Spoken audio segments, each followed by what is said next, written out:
Live from Tropicana Field in St. Petersburg, Florida, comes the 37th annual event that every fan looks forward to, no matter how much prior years pissed them off. WWE Royal Rumble. For the second time, the stadium that looks uglier than a dirty tent in the woods hosts the Royal Rumble, but for the first time with an actual audience. Though at times during the show, it's hard to tell the difference given the lack of enthusiasm. On the 4th Saturday of January, in a 4-hour show with only 4 matches in 2024, wow, that's a lot of 4s, 4 of them to be exact, WWE asked the question, what if we made this event similar to last year's event? Where the show opens with Pat McAfee surprising everyone with a sudden appearance for commentary, pissing off Corey Graves and causing Michael Cole to cream his pants like he's the Miz in 2011. Then we start the show with a Royal Rumble match where the winner of the women's match enters early, lasts longer than anyone in history. Rhea Ripley sets the record. Bayley not only sets a record, and wins by throwing out Liv Morgan. Morgan eliminated by Rhea Ripley. And Bayley eliminates Morgan. And the winner of the men's match was the same guy. Part of his victory included throwing out the Intercontinental Champion, Gunther. And then Kevin Owens tries to win a championship from the heel champion, but is thwarted because of outside bullshit, while Roman Reigns continues to retain his undisputed title because of outside bullshit. You see, this show is mostly a copy-paste from last year's event, but let's dig deeper into the card here. First, WWE presents the Women's Royal Rumble, which was for the most part a well-balanced match. Except for the fact that both Rumbles had only 7 or 8 SmackDown wrestlers while over 17 entrants were from Raw. No joke, both Rumbles were Raw heavy this year. Featuring the highly anticipated return of Naomi, the long-awaited debut of Jade Cargill, the shocking appearance from TNA Knockouts champion Jordynne Grace, Bianca Belair setting an all-time record of lasting over 3 hours in her combined appearances, and Chelsea Green getting more squashed in this match than her previous Rumble appearances. Oh, now nobody home. Oh, Green. And oh, poor Chelsea. And Chelsea Green is still doing me. Naomi!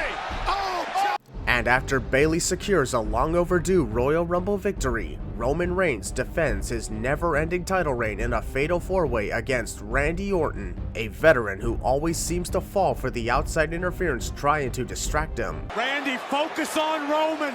One would think he learned his lesson after he constantly took his eye off the ball in the past. Come on, she got him. Do we have it? You're kidding me. You're kidding me.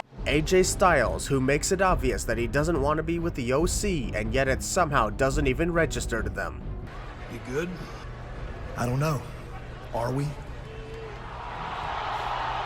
And LA Knight, who was a hair away from having his Slim Jim card taken away from him for good. They put on a mostly great fatal 4-way match which had Solo Sikoa interfere and do pretty much nothing to help the result. And when Roman Reigns actually wins without the bloodline hitting the final blow, it really makes you wonder how he could beat 3 opponents at the same time but not 1 opponent. From one part-time champion to another, United States Champion Logan Paul, who defends his title about as many times as he doesn't have controversy, so in other words, not at all. He puts his title on the line against Kevin Owens, who is dealing with a broken hand throughout the match. Oh! And again! And this is great! Oh!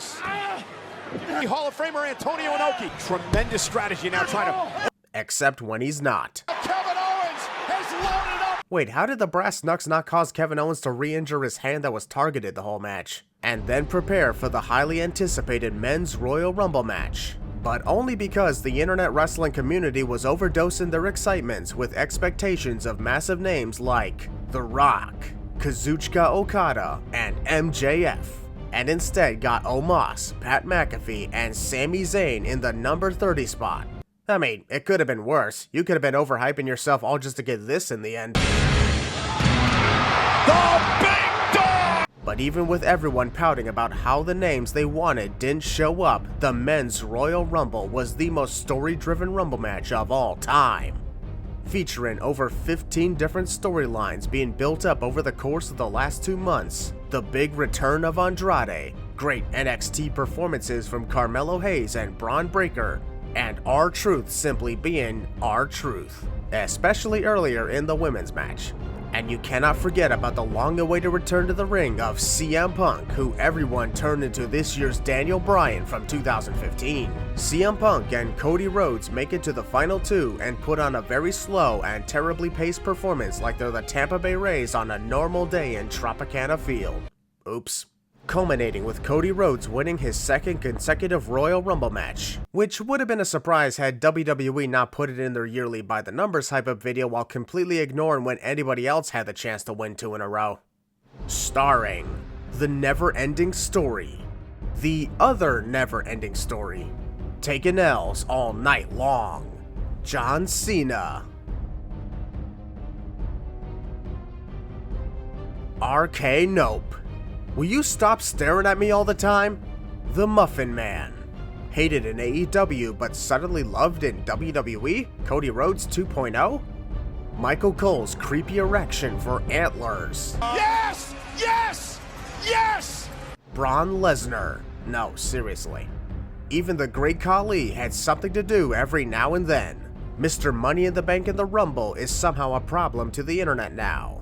Kyrie Kingston. Bailey Watch would be a better movie than Baywatch. 1 Roman Reigns is not enough, we need 2! And the WWE Thunderdome. WWE Royal Rumble 2021 and 2023 put together. Never been 2 winners? We've never had 2 winners, but we did go to overtime one year. You can relax, Michael. Vince McMahon is gone now. You're allowed to mention bad things that happened in the past.